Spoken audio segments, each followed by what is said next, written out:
Hola, bienvenidos nuevamente a nuestra formación, al módulo 6.4, con el tema de familia. El sistema Hoffman, la academia, la clínica y el instituto les presentan pues el módulo número 6 de congruencia y coherencia, en el cual vamos a trabajar el tema de familia, salud o disfuncionalidad familiar, inmadurez y codependencia, intimidad, comunión, crianza. Bueno, la familia ha evolucionado mucho a lo largo de los años, ¿verdad? De esa familia en la cual nos reuníamos todos en la mesa a comer y a compartir, a esta en la cual ahora compartimos a distancia, estando cerca. Hay tantas cosas que han cambiado la familia y tantas que permanecen iguales. Salud o disfuncionalidad. No hay un buen padre que no tenga profundas dudas de estar haciendo lo correcto con sus hijos. Esa es la definición mía de un buen padre. Aquel que siempre cree que lo puede hacer mejor y que se cuestiona a sí mismo eso. Vamos a identificar una serie de variables y tendencias que pueden obstaculizar la relación de nuestras mejores intenciones de ser buenos padres, como producto de las dificultades que cada uno de nosotros puede aún experimentar en el ámbito individual y como pareja. Así que vamos a empezar por revisar en lo que a pareja se refiere antes de entrar a la parte de ver cómo nos comportamos nosotros al ser modelos, guías y educadores de nuestros hijos, para desarrollar individuos sanos y libres, auténticos, responsables, autónomos y capaces. Bueno, vivimos, como ya sabemos, en una sociedad enferma, en una sociedad adictiva, con crisis de valores, vacío espiritual, deshumanización, materialismo, engaño cultural. Decía Einstein que el problema del mundo contemporáneo es que proliferan los medios, pero escasean los fines. Básicamente los fines que tenemos hoy en día son los materialistas: poder, dinero, éxito. Pregunto, ¿es posible lograr sanidad y realización para sí mismo y nuestra familia en una sociedad enferma? ¿Qué tanto podemos nosotros lograr? Bueno, eso es algo que hemos venido trabajando a lo largo de toda esta formación y creo que hemos concluido que el proceso comienza por nosotros, definitivamente. El individuo metido en un entorno, colegio, religión, familia, padres, sociedad, todo eso influye sobre nosotros. Y definitivamente o tenemos que tener una gran fortaleza o una formación de valores y principios y conocimientos sólidos que puedan contener el exceso y el desastre que la sociedad enferma genera en nosotros. Porque la sociedad es un terreno abonado para la insanidad. Consumimos de manera irreflexiva sustancias, drogas, medicinas, ídolos y demás cosas innecesarias a las que nos hemos hecho adictos. Todos estamos en mayor o menor grado alienados. Estamos en crisis, una sociedad enferma, con un sistema de valores caóticos y confuso. Genera relaciones enfermizas, relaciones interpersonales, de pareja y por supuesto que de familias disfuncionales. No es de extrañar que la familia como institución esté en crisis también, si la civilización y el planeta mismo están en crisis, ya que la crisis de la familia no es más que una extensión de la que viven sus integrantes. Entonces, nosotros vivimos generalmente en ese mundo de mentiras, de deshonestidad, en el cual si hacemos las cosas buenas, nos premian, si hacemos las cosas malas, nos castigan. Entonces uno aprende a fingir las cosas buenas y a expresar y mostrar sus fortalezas y sus logros, y aprende a esconder y a ocultar con mentiras lo que podemos considerar debilidades y faltas. La deshonestidad es como que la base de nuestra cultura. Y sentimos que hemos sido manipulados a través de caricias condicionadas y falsas positivas, con el fin de satisfacer a otras personas. Sentimos que no hemos recibido amor incondicional. Todos tenemos esa carencia afectiva. Si haces esto, te dan aquello, pero si no lo haces, no te lo dan, no te quieren, no te aprueban. Y por lo general cometemos ese error de asociar amor con querer. Y el amor condicionado hace que tú empieces a sentir el vacío del verdadero amor. Porque me dan las cosas, porque me quieren, si soy como ellos quieren. Pero amarme por lo que soy es lo que de alguna manera todos resentimos. Desde muy jóvenes aprendemos que por todo hay que pagar un precio, lo cual trae varias consecuencias. Primero nos hace desconfiados y vivir a la defensiva. No creemos que el amor exista. No creemos en nadie. No confiamos. Aprendemos a ocultar, a mentir, a fingir y a actuar. Segundo, de ser posible intentamos no tener que pagar el precio de la transacción. Por lo tanto, aprendemos a también manipular inconscientemente para obtener lo que queremos sin comprometernos. Y para defendernos de las demandas, exigencias y manipulaciones de la gente. Entonces, hay una familia disfuncional, conflictiva, donde la comunicación es deficiente, donde hay ausencia o rigidez de reglas, donde hay carencia o conflicto de valores, donde hay incongruencia entre los miembros. Y esas son las características que algunas de ellas cumplimos nosotros en nuestra familia. Muy distinto de lo que sería una familia sana y nutridora, donde la comunicación es abierta, donde existen normas y límites claros, donde los valores están bien definidos y donde se predica con el ejemplo. Estas dos cualidades o condiciones de la familia son fundamentalmente vitales tenerlas muy presentes, porque necesitamos aprender a migrar hacia aquí, hacia esa familia saludable, producto de que cada uno de nosotros empiece a sanar, porque no pretendamos que venimos de familias sanas y nutridoras. Como no hay padres perfectos, tampoco hay familias perfectas. Somos nosotros los que las vamos a construir. Somos nosotros los que representamos la avanzada. Nosotros somos los que representamos una nueva generación. Representamos una nueva generación que recibe lo que nuestros ancestros lograron y aportaron, pero tenemos ahora un conocimiento que no existía antes. Existen unas posibilidades hoy que no existían antes. Así que en realidad, si hay algo que debemos sentirnos orgullosos, es que formamos parte de la generación que viene a sanar el planeta, a sanar la salud, a recuperar la salud y a recuperar la ecología. Y ese es el gran reto que tenemos los que estamos viviendo en los próximos 20 o 30 años. Porque estos 20 o 30 años van a ser definitivamente terminar el futuro de la humanidad hacia el catástrofe o hacia la recuperación y la evolución, que es en la que creemos, ¿cierto? Entonces, hablaremos de inmadurez y codependencia, problemas personales de pareja y divorcio, relaciones tóxicas y factores que afectan el vínculo, y lo que significa crecer en pareja, el decálogo de la pareja feliz. Bien, este es un tema interesante. Información versus educación. Hoy en día sobra la información. Basta con meterte en internet para que cualquier cosa puedas conseguir. Pero más que información, lo que necesitamos son habilidades, destrezas, inteligencia, metas claras, límites bien establecidos. Necesitamos ser formados, necesitamos una educación, alguien que nos corrija, que nos rectifique, que nos modele, que nos ayude a desarrollar nuestro potencial, que nos enseñe cuáles son los valores por los cuales debemos esforzarnos por alcanzar. ¿Quién orienta el temperamento y la personalidad? ¿Quién nos forma el carácter y el criterio? Los padres estamos dejando a los hijos en manos de las mujeres de servicio o en manos del colegio o en manos de la televisión o en manos de un iPad y de un teléfono celular.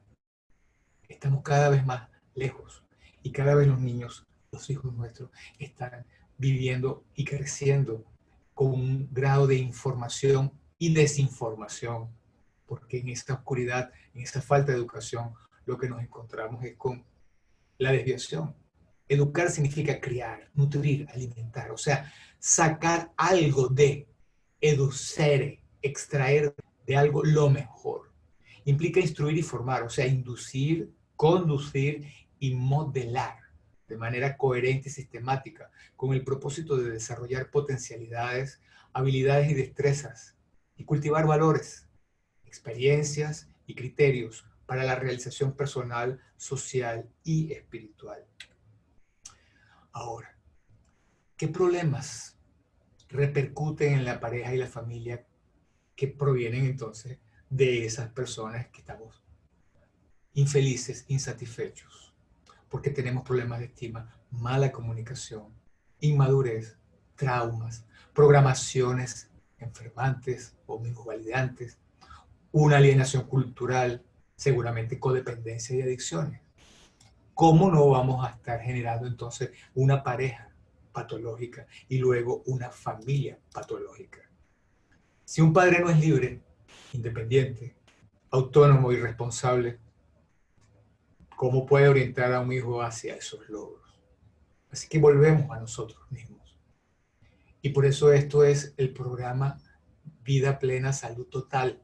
Y por eso nuestro objetivo es fundamentalmente con nosotros. Y una vez que empezamos a lograrlo en nosotros, necesitamos empezar a impactar la familia, pareja, hijos, padres, porque es la única manera en la cual todos podamos entonces contribuir a lo que es la familia, que es una responsabilidad compartida. No es solamente una responsabilidad tuya. Uno solo no puede. Los problemas de los hijos son los problemas no resueltos de los padres. Así que antes de tener hijos deberíamos sanar la relación de pareja. Lo que pasa es que eso no es verdad. La mayoría de nosotros no se casan amándose y enamorados y después tienen hijos. ¿Cuántos de nosotros nos casamos es porque salimos embarazados? O porque nos han metido en la cabeza que tenemos que casarnos y andamos siguiendo un patrón familiar de tener hijos sin saber lo que implica cuando todavía no hemos aprendido a ser felices nosotros, cuando yo como ser humano y como hijo no he terminado de crecer ni de madurar. Entonces, nuestra propia maduración, nuestro propio crecimiento es la base, ese es el norte. Hasta que yo no haya logrado un cierto nivel de autosuficiencia, de autonomía, responsabilidad, libertad e independencia, no tiene sentido el pretender ir a buscar una persona con quien probablemente la relación que vamos a tener se convierta pues en una relación de codependencia, que ya vamos a entender de qué se trata. Porque no se puede dar lo que no se tiene y no se puede dar lo que no se ha recibido. Si uno siente que no ha recibido cariño, aprecio, consideración, cuidados, validación, estímulo, aceptación, comprensión, guía, respeto, orientación, ¿qué podemos dar? Tenemos que sanar primero nosotros. Aprendemos por programación, por las experiencias y por imitación. La imitación o la modelación de conductas observadas en las personas importantes es lo primero. Entonces, el ejemplo de nuestros padres es lo primero que nos marcó. Tiene su mayor relevancia durante el desarrollo, la infancia y la adolescencia.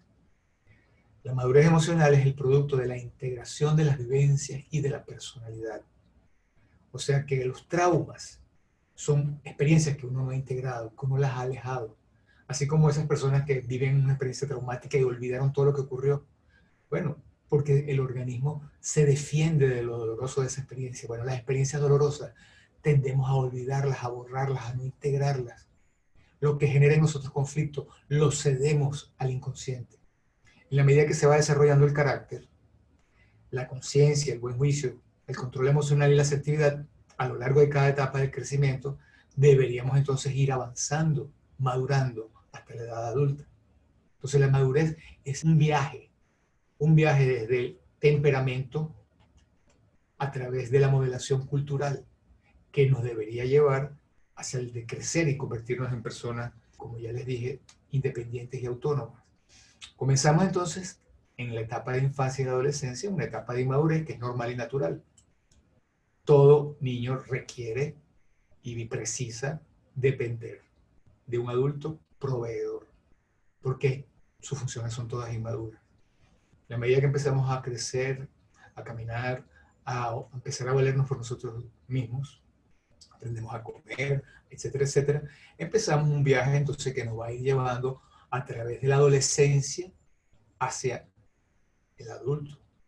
Solo que si hay un adulto con alienación, codependencia y personalidad adictiva, generará rasgos de inmadurez que perdurarán en el tiempo y le impedirán llegar a ser un verdadero adulto con rasgos de madurez.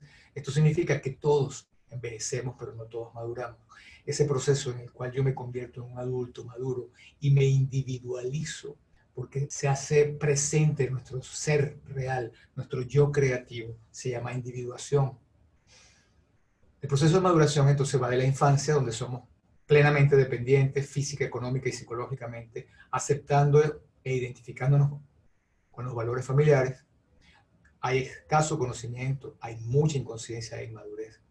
En la adolescencia comienza la etapa de autodescubrimiento, la búsqueda de identificación, la redefinición de metas y objetivos. Nos autoafirmamos, empezamos a ser un poco rebeldes, incorporamos otros valores, otros modelos, necesitamos autonomía y libertad, pero todavía hay inmadurez emocional y económica e intelectual. Y así perduramos mucho, casi toda la vida. Quienes logran llegar a la adultez son aquellos que alcanzan la autogestión y la autonomía, o sea, libertad y responsabilidad. Entonces, logramos la independencia económica y psicológica y a la vez reconocemos la importancia de la interdependencia social y espiritual y ecológica. Nos caracteriza la conciencia, la libertad y la responsabilidad. Satisfacemos nuestras necesidades asumidas y tenemos límites claros, firmes, valores definidos. Ahora, si existen rasgos de inmadurez, en vez de integración de la dualidad, vamos a vivir una dualidad excluyente o alternante.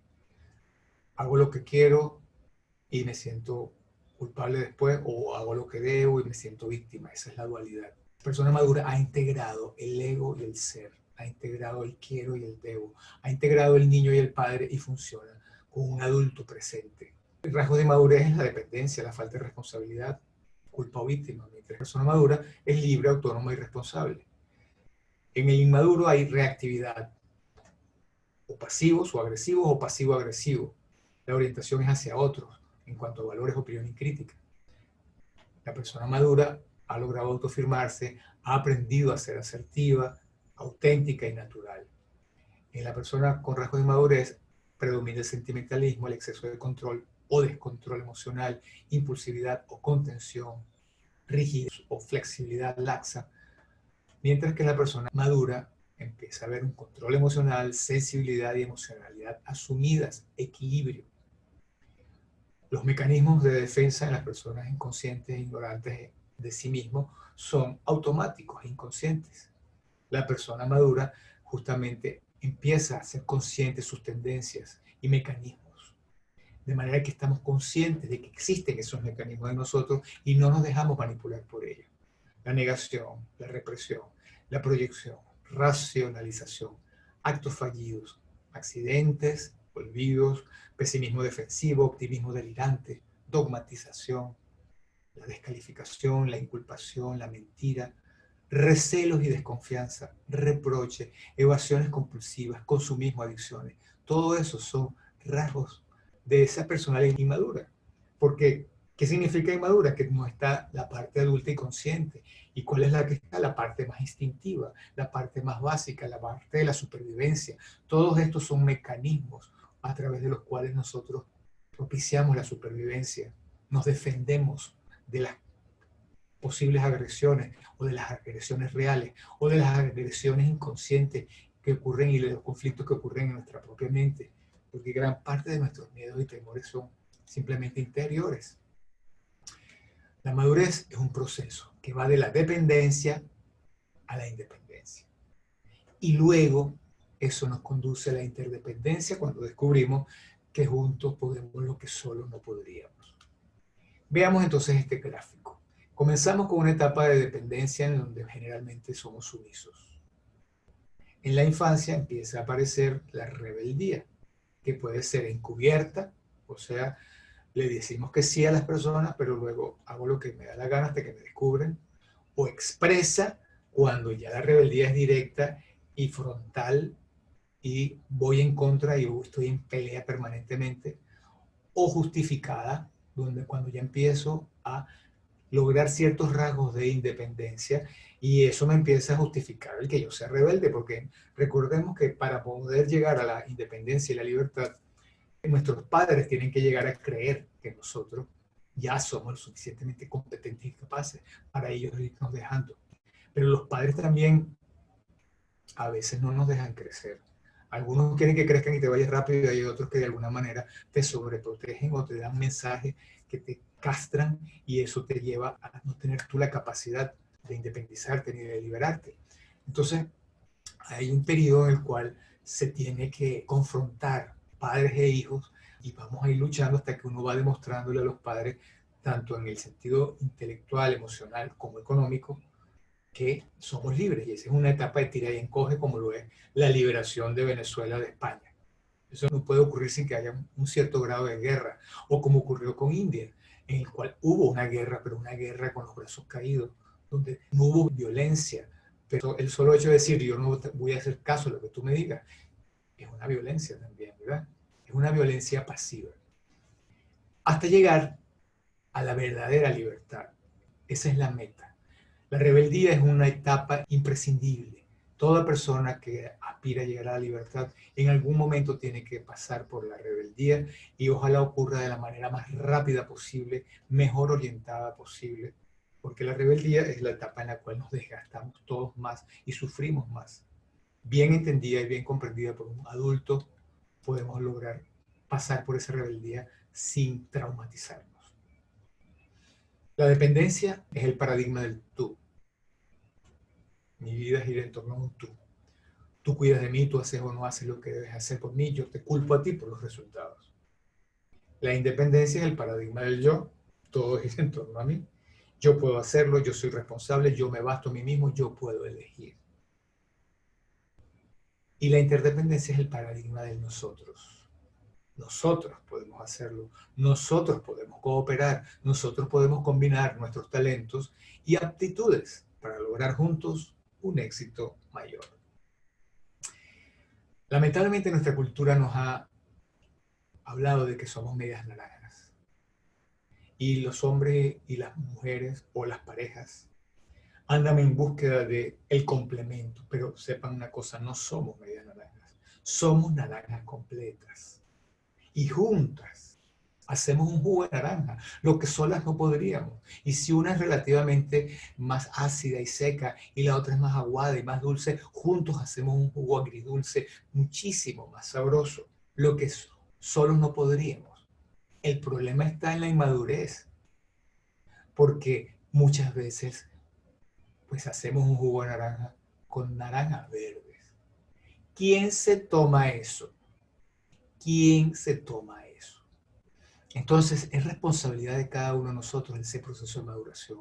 Y si no lo hacemos antes de convertirnos en pareja, lo vamos a tener que hacer después, lo cual va a ser un poco más traumático, pero inevitable si queremos permanecer unidos.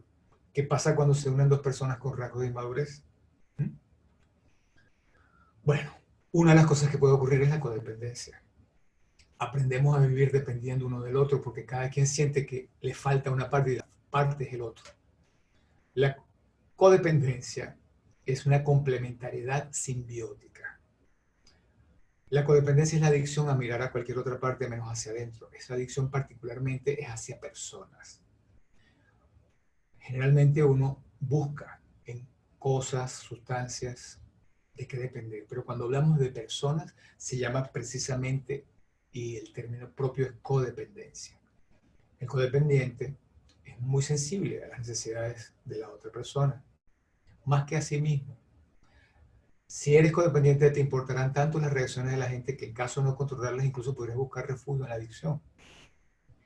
Nos importa mucho lo que la gente sienta, cómo te ven, cómo te quieren. Las estadísticas indican que un 96% de las personas estamos alienados y somos codependientes. Todo adicto es en alguna medida codependiente. Entonces el adicto es codependiente y tiene un familiar codependiente que te sobreprotege. Lo que para ti es la sustancia, lo que para ti es la adicción, eres tú para esa persona codependiente. Así como tú olvidas todo por la droga, esa otra persona no vive sino por ti. Y cuando tú te pierdes, te van a buscar en los hospitales, te van a buscar en las clínicas, te van a buscar en la policía, pasan la noche sin dormir. Y tú lo menos que haces es acordarte de que hay que llamar a la casa y decirle que estás bien. Porque es lo único que piensa el adicto es en la sustancia, es lo que a él le falta. El codependiente se rige por lo que los demás piensan de él. Quiere siempre parecer como bueno. Tiene problemas de estima y de descalificación. Entonces necesita dar al otro para que el otro te quiera. Tratamos de que la otra persona dependa de ti. Tiene miedo al abandono, hará lo que sea para mantener una relación.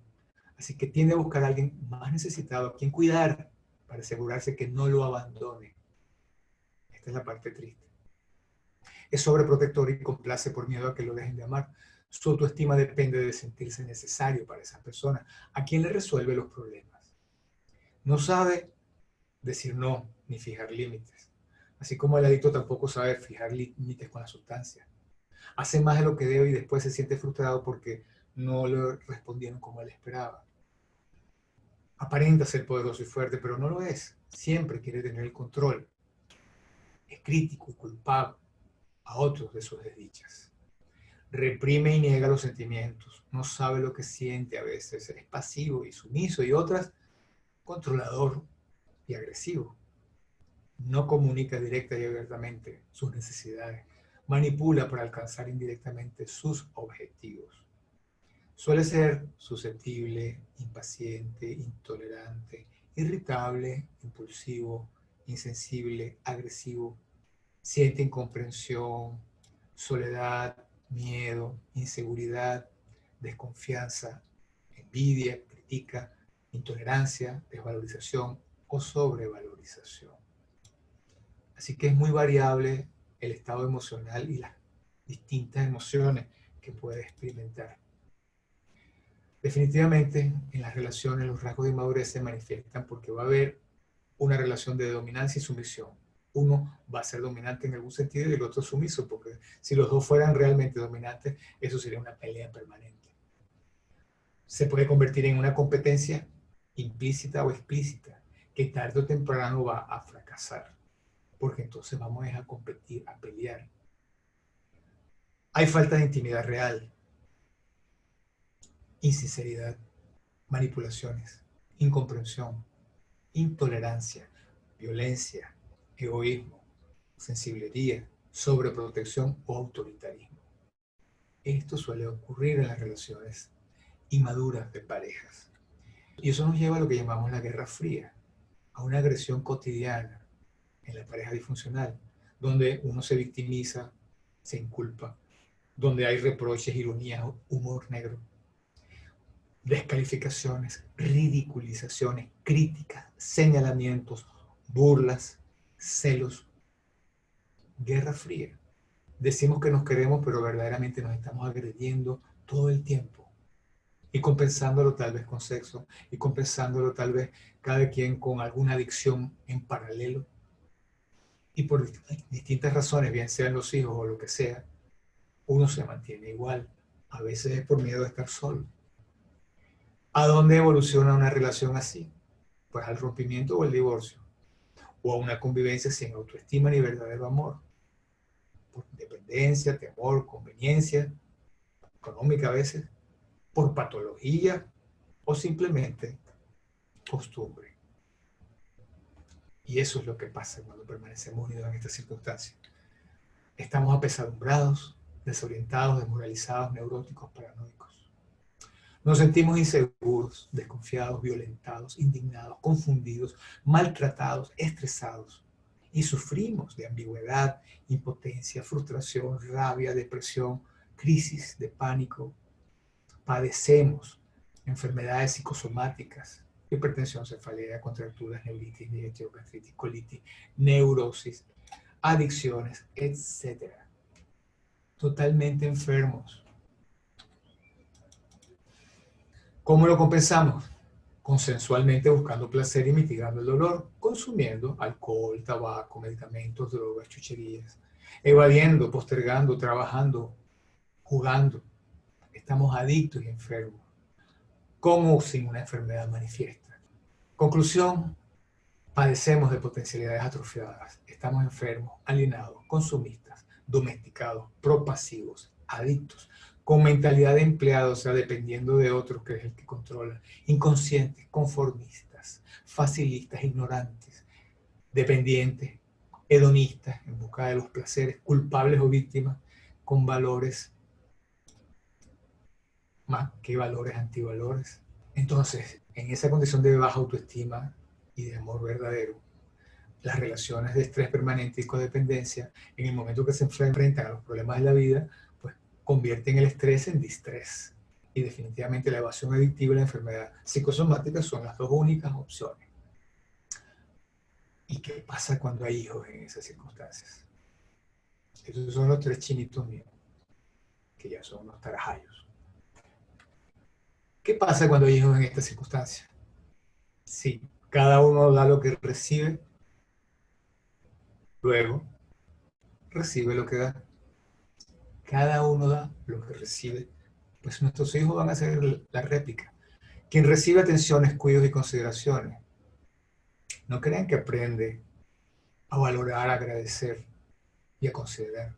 Aprende a exigir porque cree que él es importante y que el importante soy yo, que me lo merezco todo, particular, ¿verdad? Quien recibe descalificaciones, críticas y censura, aprende que es incapaz porque lo que haga no sirve.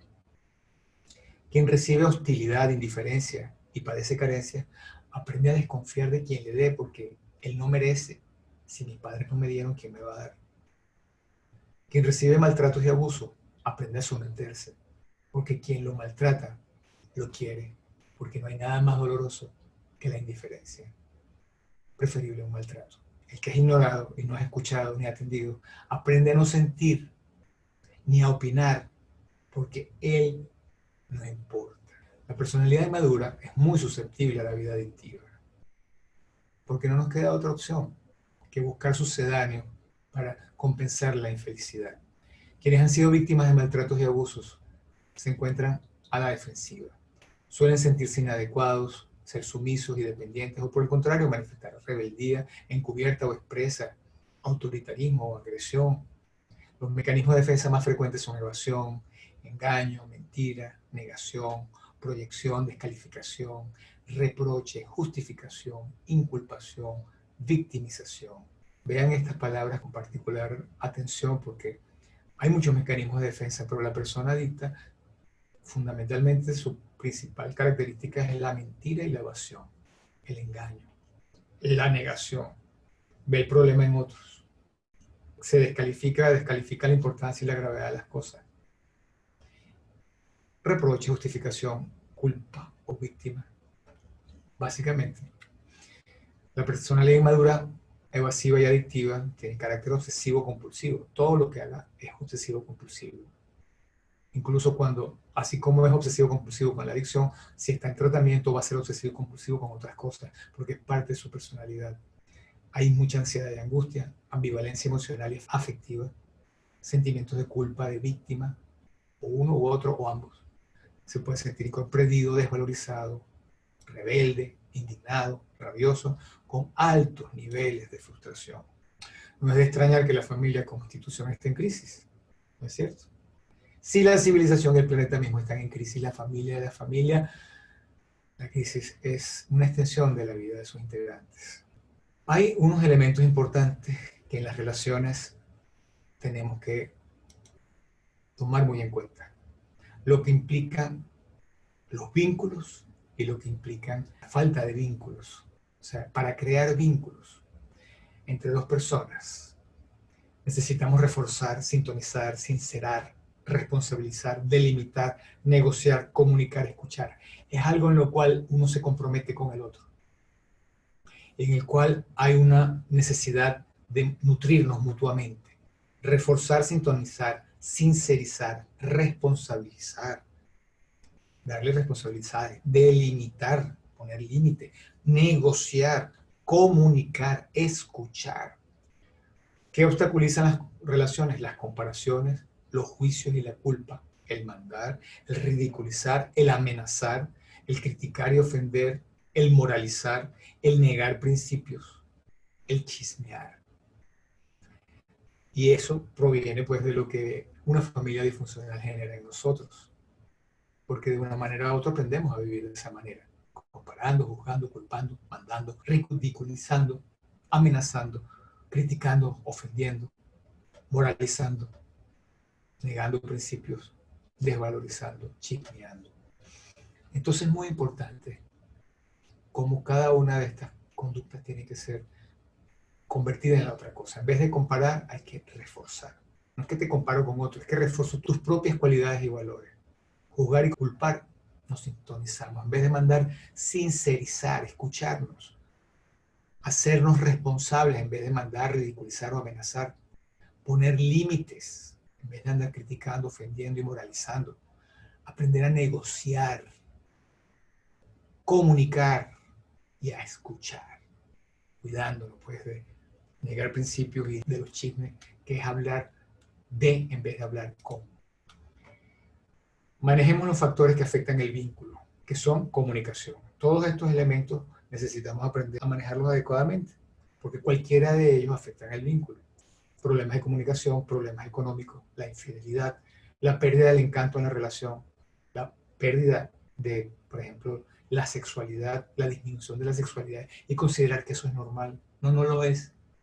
Diferentes intereses y propósitos de vida cuando cada quien va por un lado distinto. El uso y abuso de drogas, la rivalidad, la intromisión de parientes. Todos estos elementos tenemos que estar muy atentos a ellos porque nos pueden afectar el vínculo. Entonces, la disfuncionalidad personal nos va a llevar a generar relaciones tóxicas.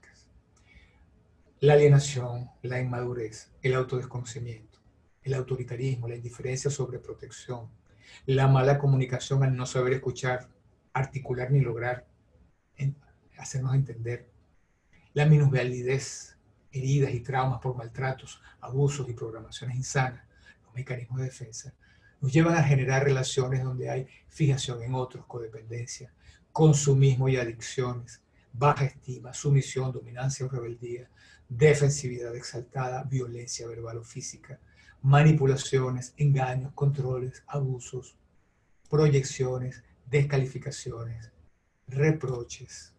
Muy bien, con esto tenemos bastante para pensar. Muy bien, con esto tenemos bastante para reflexionar. Llevémonos todo esto a la mente, vamos a estudiar, vamos a repasar y vamos a identificar entonces la responsabilidad que tenemos cada uno con nosotros para poder tener algo que aportar a una relación.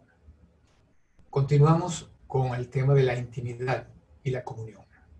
Veremos los problemas personales de pareja, el divorcio, las relaciones tóxicas y factores que afectan al vínculo, intromisión de parientes, etc.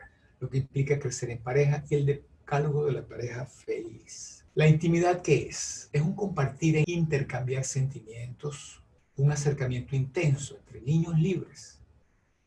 Dos niños que se acercan, comparten y se nutren, producto de una apertura de la privacidad sincera, honesta y profunda. Yo me abro para dejarme conocer, espontánea y libre de juegos e influencias parentales. Se intercambian caricias positivas e incondicionales, las que afirman nuestro ser. La intimidad es lo que todos quisiéramos, poder tener una relación libre y segura, donde yo puedo expresarme tal como soy y que no me van a maltratar, ni van a hacer uso de la información que se le da. La comunión es una relación de intimidad. ¿Qué es la comunión? Es la posibilidad de tener una relación de intimidad con alguien, de respeto y de autoayuda. Entonces, toda pareja, todo matrimonio, no necesariamente llega a la comunión. Más bien, podemos decir que llegamos a relaciones de dominancia, de dependencia, de sumisión, de competencia, pero existe una opción y una posibilidad de alcanzar la comunión. Es una relación de respeto mutuo, de nutrición mutua, de crecimiento, de entreayuda, de igual a igual. Eso es el otro punto importantísimo. La comunión es una relación de intimidad en la que existe un intercambio compensatorio de energía, amor incondicional entre dos o más personas, porque puede ser una comunión a 3, a 4, a 5, un grupo, una familia o una comunidad. Lo clave es que para poder tener relaciones de comunión tienes que ser una persona autónoma, libre, responsable, madura. Y desde esa madurez y esa libertad, optar por tener una relación en la que te arriesgas y corres el riesgo de abrirte ante otra persona en quien vas a confiar, pero es porque ya estás viendo en él que tiene la capacidad para que tú confíes en él. Para lograr esta comunión, la comunicación debe ser directa, abierta y explícita. Las cosas bien claras, bien dichas, directa, no indirecta. Como rehuimos la intimidad, por miedo a que nos manipulen, por miedo a que utilicen la información, por miedo a que nos hagan daño, etc. Y por tantas experiencias traumáticas, y no sabemos pedir caricias, evadimos el compromiso y la responsabilidad que esto conlleva, es decir, el riesgo de reconocer nuestras debilidades, de equivocarnos, de ser rechazados. Hemos aprendido a no expresar nuestros deseos y necesidades directamente, y en vez de ello, manipulamos indirectamente a los demás para conseguir nuestro fin, que es lo que suele ocurrir. El logro de la comunión es impedido por las conductas y defensas impulsivas e inconscientes provenientes de hábitos infantiles con los cuales aprendimos a obtener la energía paterna, materna o del grupo familiar, a esas recurrencias de las que ya hemos hablado. Ellos se automatizan llevándonos a reproducir en las diferentes etapas de nuestra vida las formas de consecución de la energía que tuvimos cuando éramos niños. A estos hábitos automatizados los denominamos recurrencias. Ok, ahora nos preguntamos, ¿qué busca uno en la pareja ideal? Ojalá que hubiera todo eso, ¿no? Que haya belleza, que haya dinero, que haya posición social, éxito, intereses comunes, inteligencia, cultura, educación, espiritualidad. ¡Wow! El que lo consigue así, pues lo consiguió todo. Ese no se consigue. Se consigue personas en vías de lograr todas estas cosas. Poco a poco, ¿no? Entonces, les voy a mostrar lo que es el viaje hacia la comunión, lo que es el viaje en una relación. ¿Cómo empezamos nosotros y cómo avanzamos nosotros en un proceso cuando conocemos a otra persona? Fíjense, vamos a poner el ejemplo siguiente. Llegamos a una discoteca y en esa discoteca voy solo y empiezo a buscar, búsqueda. Lo primero es la búsqueda. Empiezo a buscar a alguien que me guste o me atraiga. Hay un contacto, hay una recurrencia global, o sea, busco a alguien que se parezca a algo que yo ando buscando y me acerco. Si ese contacto de recurrencia global desde entrada no funciona, apenas la conozco, me voy. Rompemos. Hola, te escuché, no me gustó cómo hablaste, tenías mal aliento, apenas te sondeo y ya me doy cuenta de que definitivamente esto no me agrada, no me interesa. Pego la carrera. Busco otra persona. Empiezo a hablar con ella. Me agrada, no tiene mal olor. Se ve bonita, se ve agradable, se ve inteligente, parece que le gusto. Ahí empezamos a afinar específicamente y recíprocamente, empezamos a afinar y a ver qué cosas son afines, en qué nos parecemos, cuáles son las áreas en común, etcétera, etcétera, etcétera. Supongamos que eso funciona, va hacia una escalada global y a un intercambio progresivo mañana.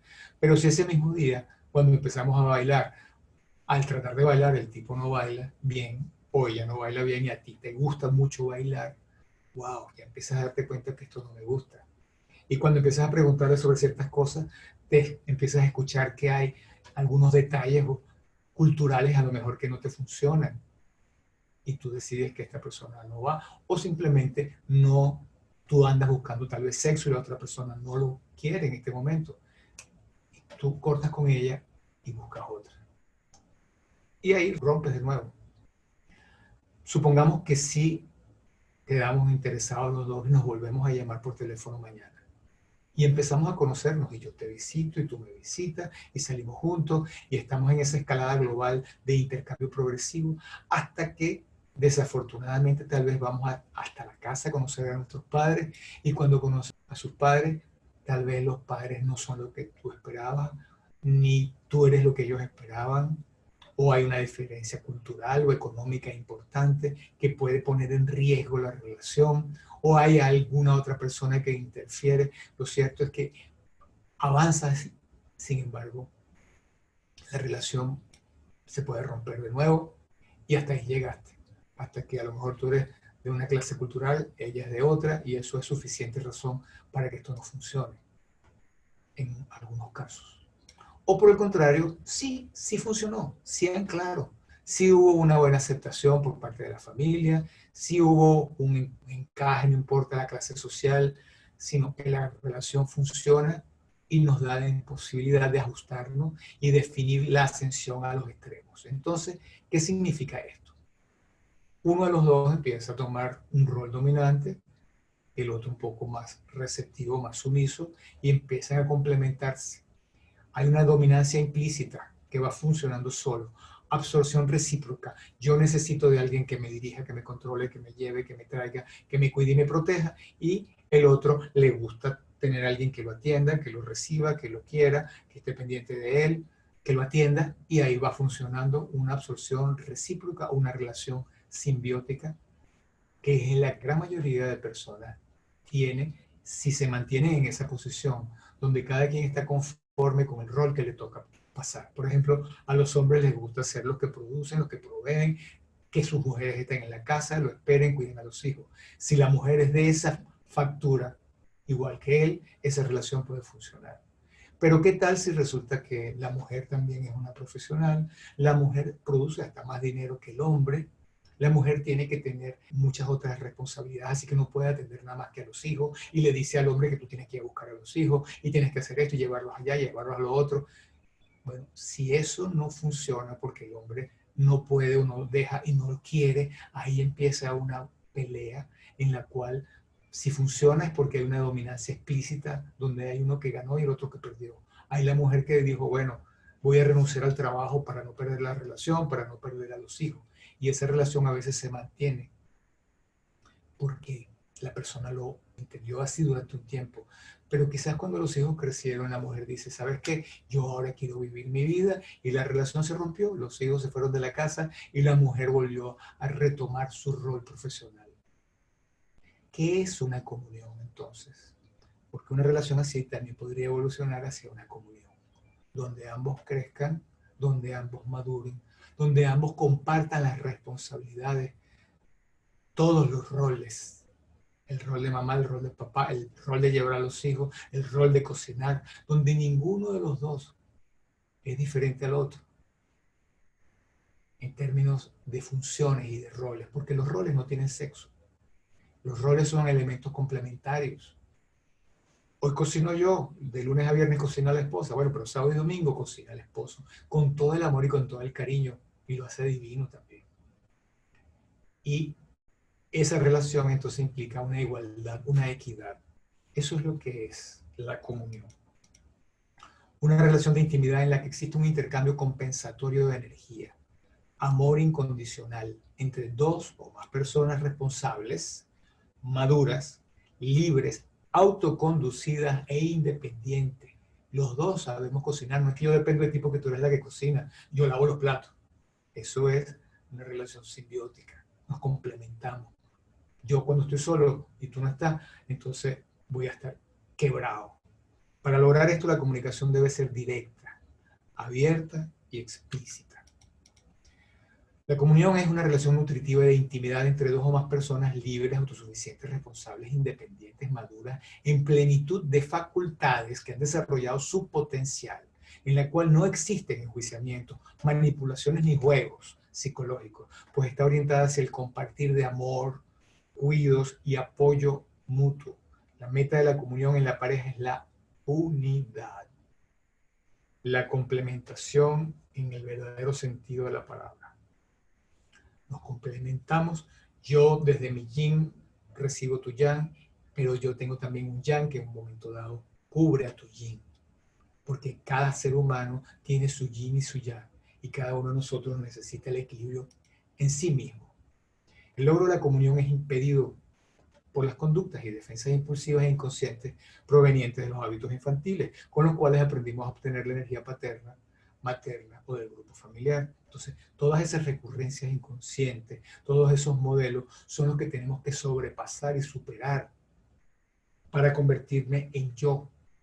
Los rasgos de inmadurez, los rasgos de madurez en las relaciones, entonces, ¿cuáles serían? Uno, la comunión explícita y la complementariedad, con independencia, pero a la vez interdependencia. Es una relación de igual a igual, donde lo que es bueno para el pavo es bueno para la pava. Comprensión, respeto, aceptación y compasión. Recomendaciones para crecer en pareja. En un ambiente de respeto, confianza, valoración y conciencia. Recordad que la pareja no es el retrato del ideal que uno desea. Es una persona real y la elegimos con sus cualidades y defectos. No tratemos ahora de cambiarla. Solo podemos cambiarnos a nosotros mismos y esto es ya de por sí bien difícil. Hay que tener una disposición para conocernos y aceptarnos, para dejarnos conocer e intimar. No evadamos los conflictos, dialoguemos y afrontémoslos juntos. Hay que aprender a expresar siempre asertivamente los sentimientos, incluyendo la ira, la tristeza, el miedo o el dolor. Hay que aceptar y respetar las diferencias individuales. Hay que aprender a apoyarse mutuamente sin crear dependencia, sin controlar ni subyugar al otro. Muchas veces lo que nos molesta del otro es el reflejo de la sombra, eso que nos disgusta de nosotros mismos. Y generalmente en la pareja vamos a encontrar a esa persona que va a hacerte espejo de todo aquello que tú necesitas para crecer y evolucionar. Porque ¿dónde va a estar el maestro que uno necesita? No va a estar en la conchichina, está al lado tuyo, es tu pareja. No depender de la aprobación externa, seamos autónomos como pareja. Establecer acuerdos, reglas y valores definidos y propios de la pareja de manera explícita. Desde el respeto por sí mismo y el deseo de vivir en armonía, seamos siempre honestos, desarrollando la lealtad y confianza mutua. Los celos y la necesidad de garantías no son normas en este tipo de relación autoestimada. Hay que aprender a valorar los propios recursos para poder crear el vínculo del compromiso mutuo sin autoengaños. Hay que ser responsables de nuestros actos y estados emocionales sin buscar culpables. Este es el decálogo. Ahora, el decálogo de una pareja feliz es concentrarse en lo bueno, intercambiar cumplidos diariamente durante al menos 5 minutos. No reciclar las angustias para no seguir peleando por los mismos motivos indefinidamente. Hay que liberarse del pasado, aprender a reconocer los errores, hay que aprender a disculparse, a perdonar y a olvidar. Hay que establecer reglas para canalizar la ira. Hay que comunicar que uno tiene algo que expresar y luego de que se lo permitan, darle rienda suelta. El otro solo debe escuchar y no sentirse por aludido. Posteriormente, en algún momento para resolver el problema. Entonces, esa sería una clave. Uno tiene que escuchar cuando la otra persona se enganchó o está afectado. Negociar para obtener lo que desea. Recordemos que hay que dar para recibir. Sexto, comuniquemos respetuosa y asertivamente todo lo que sentimos, requerimos o nos disgusta, porque hay que buscarle solución en conjunto. Busquemos el conflicto que está detrás del problema. Identifiquemos los factores que condujeron a la situación actual. No permitamos que las pequeñeces cobren demasiada importancia. Periódicamente tomémonos tiempo para nosotros como individuos y como pareja. Compartamos libres de presiones, comunicando lo que nos gusta y lo que nos disgusta del otro, compartiendo sueños, deseos y esperanzas. Busquemos ayuda terapéutica si se requiere. Muy bien. Y para concluir, recomendaciones para la crianza. Las recomendaciones para la crianza, entonces, tienen que ver con lo que es el modelaje, cómo tenemos que aprender nosotros a cuidarnos, porque no olvidemos que nuestros hijos aprenden fundamentalmente por lo que ven. Es lo primerito que funciona. Los primeros años de la infancia es la etapa del desarrollo de la inteligencia, donde se identifican con nosotros, se empieza a desarrollar la identidad, y eso ocurre modelando las conductas. Se desarrolla la autoimagen, basándonos en el reconocimiento de otros semejantes. Identifico con el padre o con la madre, con el sexo masculino o femenino, con los roles, adoptamos posturas, acciones y costumbres. Somos reconocidos por el grupo como el elemento del mismo y en la medida en que son reconocidas nuestras necesidades y las mismas son satisfechas dentro del mismo grupo, uno se integra, evoluciona. El individuo tiene la necesidad de poseer modelos con los cuales identificarse y que confirmen la identidad que está integrando. En la de los adolescentes, no sabe quién es, no sabe cómo actuar porque no sabe qué pretende conseguir. Está en esa etapa en la que no es una cosa ni otra, está en búsqueda. Vive en una sociedad que desprecia a los perdedores muchas veces. Sus guías y modelos familiares aparecen como frustrados perdedores, que nunca supieron lo que realmente deseaban y ahora intentan hacer de sus hijos lo que ellos nunca supieron hacer. Eso nos puede ocurrir también. Cuando los modelos familiares faltan, existe la posibilidad de copiar modelos externos. Cuando los modelos familiares no están a la altura de lo que uno necesita o busca. Ya sea dentro de un grupo, uno busca héroes concebidos por los medios masivos de comunicación, modelos, esas personas resaltantes que a veces son antimodelos. ¿Quiénes son los modelos hoy de la juventud? Artistas drogadictos, básicamente. Al tratar de encontrar ídolos o ideales, el adolescente elige a aquellos que aparecen como triunfadores. No importa cómo lleguen a obtener lo que deseen. Entonces, el triunfo, el éxito y el poder es el modelo a seguir fundamentalmente. Tarde o temprano, toda persona sumisa en su viaje hacia la individuación debe entrar en una fase de autoafirmación y lucha por su independencia, a la que llamamos rebeldía, la cual debería ocurrir de manera natural en la adolescencia. La rebeldía posee tres modalidades que también pudiesen ser fases evolutivas. La rebeldía es un paso obligado hacia la libertad, pero es un proceso traumático en el cual se genera mucho resentimiento y se afirma magnificando al ego. La individuación implica sanación. Entonces, este modelo que ya vimos, comenzamos por la sumisión en la infancia, luego pasamos por la etapa de rebeldía, encubierta, expresa, justificada, hasta llegar a la libertad. El sumiso es el niño bueno, es acoplado y apropiado. Tiene pobre autoafirmación, obedece a una fuente de energía primaria, no confronta, es víctima, mártir, salvador, perdedor, y sus mecanismos son represión, racionalizar, proyectar, desistir, obedecer, envidiar, criticar, reprochar, celar. Luego viene el rebelde encubierto. Es la etapa en la cual uno empieza a rebelarse, pero todavía quiero seguir haciendo el papel de un falso sumiso, adaptable y evasivo. Se afirma encubiertamente. Es el que fuma escondido, por ejemplo. Manipula para conseguir energía, confronta si puede, según conveniencia. Juega a víctima, culpable, ganador o trepador. Sus mecanismos es representar, actuar, ocultar, negar, mentir, evadir, inculpar, racionalizar, celar, aislarse, proyectar, exigir, reprochar o justificarse. Y luego está el verdadero rebelde, la oveja negra, el que hace lo que está en contra de los demás y no le importa. Es el desadaptado, el reaccionario, su autoafirmación es irreverente, busca fuentes alternas de energía, otros modelos, grupos, pandillas, rechaza, confronta, se siente incomprendido, víctima, es excéntrico, culpable, perdedor, sociópata, puede ir hacia allá. Y sus mecanismos es el desafío, la agresión, la evasión, mentir, ocultar, aislarse, imponer, racionalizar. Ahora, en el viaje hacia la independencia, pasamos por una etapa de independencia en la cual uno se fija en sí mismo y en sus creencias. Y uno incluso llega a creerse que es autosuficiente. Hay una rebeldía justificada, con causa, autosuficiente. Hay autoafirmación irreverente o afectiva. La persona posee otras fuentes de energía, ya no son los padres, ya empieza a lograr grado de independencia. No siente culpa ni es verdaderamente responsable. Los límites son a conveniencia, es idealista, juega salvador, vividor, ganador, psicópata, sociópata, anarquista, autárquico. Todavía hay heridas. Sus mecanismos es confrontar, afrontar, mentir, ocultar, manipular, desafiar, agredir, imponer, negar, proyectar, inculpar, racionalizar, razonar y discutir. Es la persona que vive en función de sí mismo y sus necesidades, fundamentalmente egoísta. Hasta que llegamos a ese grado de independencia, donde reconocemos la interdependencia, donde tengo conciencia de mí, de mis necesidades, pero también de que pertenezco a un grupo y que necesito al grupo. Esta es la persona realizada, libre y responsable, autónoma, independiente, pero con conciencia de necesitar.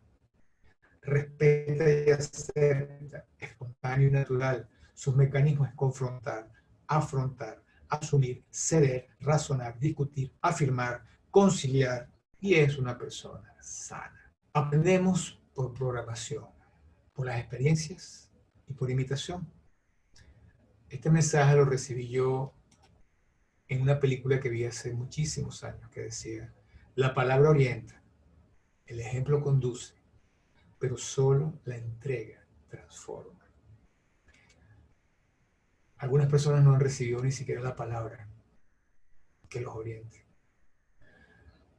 Algunas personas han podido recibir hasta el ejemplo que te conduce. Pero solo el amor te transforma.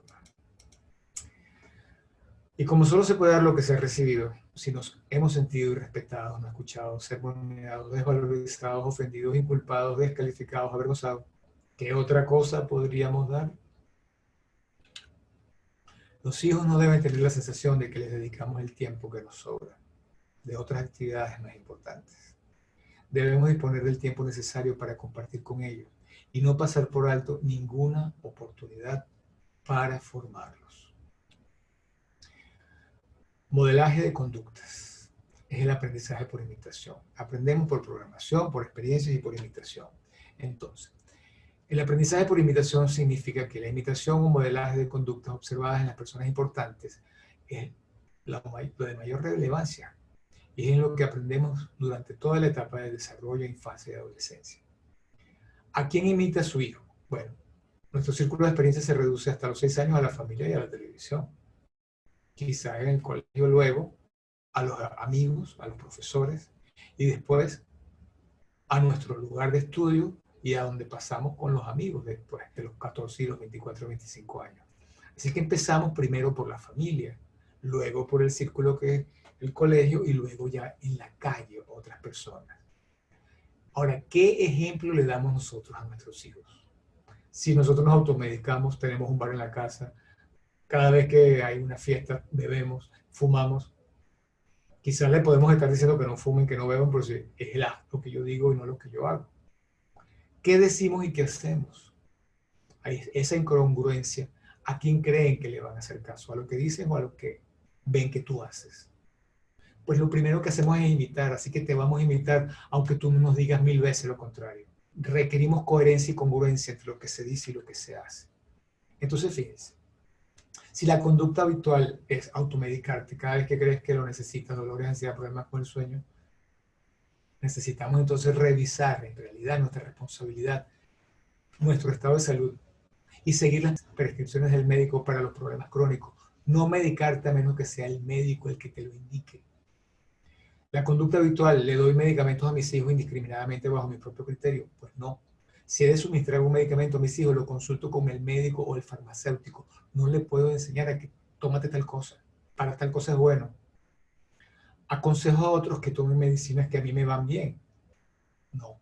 Hay que evitar aconsejar el consumo de ningún medicamento, por muy bien que me vaya a mí, porque no todos somos iguales ni tenemos los mismos problemas. Además, tú no eres médico. Mantener la farmacia de casa al completo, por si acaso la necesito, o sea, teniendo más medicamentos que en la misma casa. Pues no, hay que tener solo lo necesario, lo imprescindible, reciclando los medicamentos que sobren de alguna enfermedad. Pero no es que tengo que tener todo allí, porque eso nos acostumbra a entender que hay que tener eso y que hay que estar preparado para estar enfermo, para vivir enfermo tomando medicinas. No, somos personas sanas. Y la persona sana no necesita medicamentos, sino cuando está realmente enfermo, para lo cual requiere un médico. Por ejemplo, el uso del alcohol. Hay una conducta que es tomar bebidas con alcohol durante las comidas. No, porque no sustituimos por bebidas como jugo, frutas, mostos, refrescos. Tomar bebidas con alcohol en los ratos de ocio.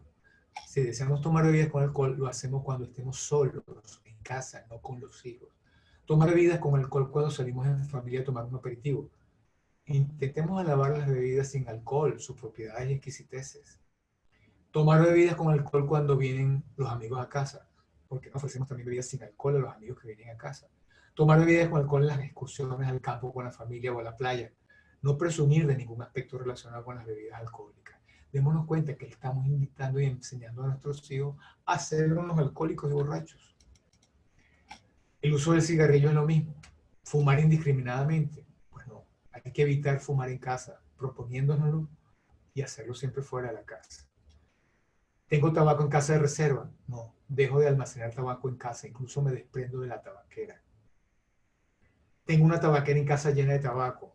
Si me ven fumar mis hijos por descuido, me quejo del tabaco y lo mal que se siente fumar, o les cuento el error que yo he cometido al fumar durante toda mi vida y te pido que no lo hagas porque eso es un error, explícaselo. Ofrecer tabaco a los amigos, no ofrecer tabaco a nadie. No estar estimulando el consumo de droga ni la adicción de otra persona. Fumar en el auto indiscriminadamente. Definitivamente dejar de fumar en espacios cerrados, en el auto definitivamente imposible. Bueno, esto es una recomendación general para todos. Debemos quejarnos de tabaco continuamente. Qué mal me huele el aliento, parece un cenicero. Las paredes de la casa se están ennegreciendo con todo el humo que fumo. Cada vez que subo la escalera me cuesta más. Me ahogo. Mis dientes y mis dedos están cada día más amarillos por la nicotina del tabaco. Pero hay que ver qué mal huele mi ropa. Me noto unos dolores por el pecho que seguro son por causa del tabaco. Esta tos me va a matar y todo por culpa del tabaco. Cada día fumo más y me encuentro peor de los pulmones. Bueno, esa sería la mejor manera en que un fumador que no pueda dejar de fumar debería comportarse para por lo menos no sentirse tan culpable si tus hijos fuman el día de mañana. Podemos seguir diciendo, estoy intentando hacer deporte, pero con el tabaco es imposible, me falta oxígeno.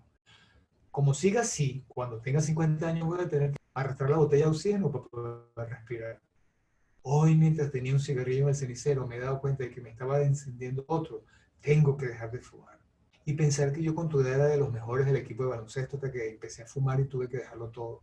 No puedes imaginarte la rabia que me da que el tabaco pueda conmigo, que me domine de esta forma. Tengo que conseguir ganar la partida. Bueno, eso. Ponerte como un ejemplo del error, de la enfermedad, de todo lo malo que el cigarrillo ha hecho contigo.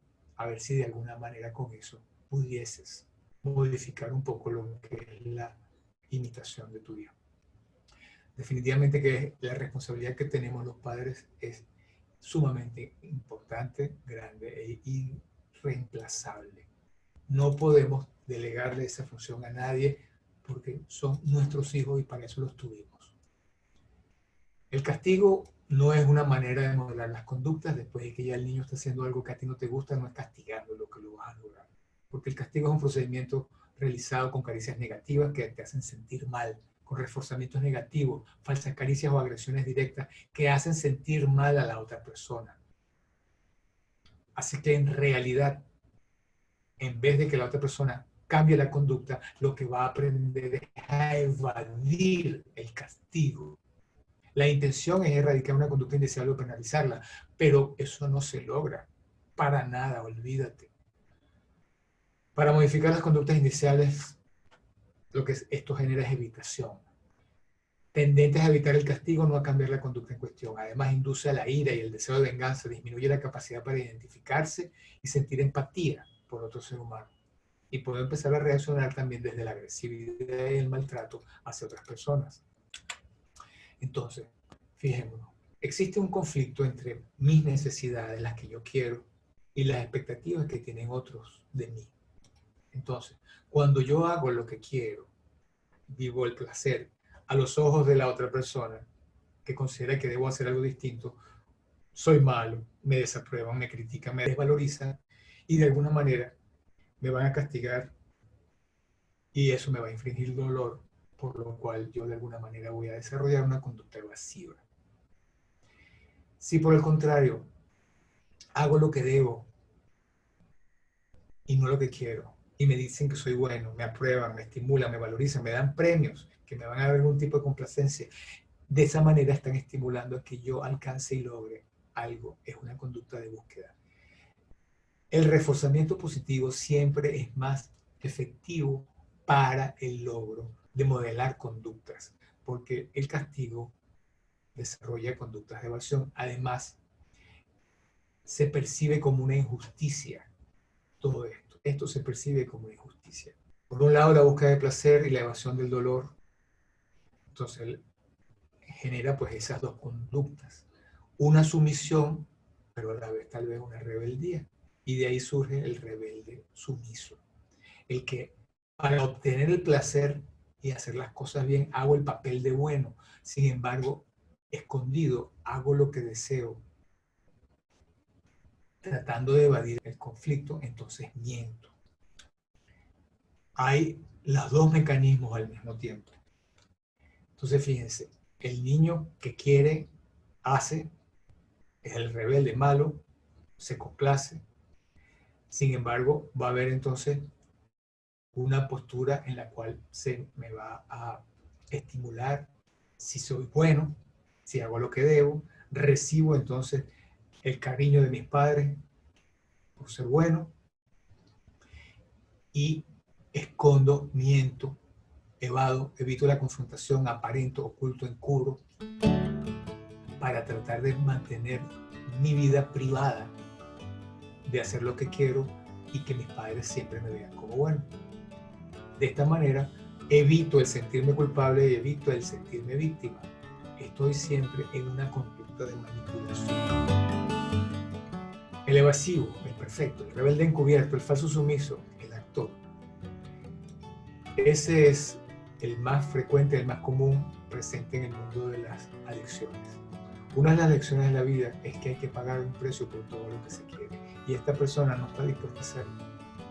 Todo tiene sus ventajas y desventajas. Por todo hay que dar algo a cambio. A veces hay que perder para ganar.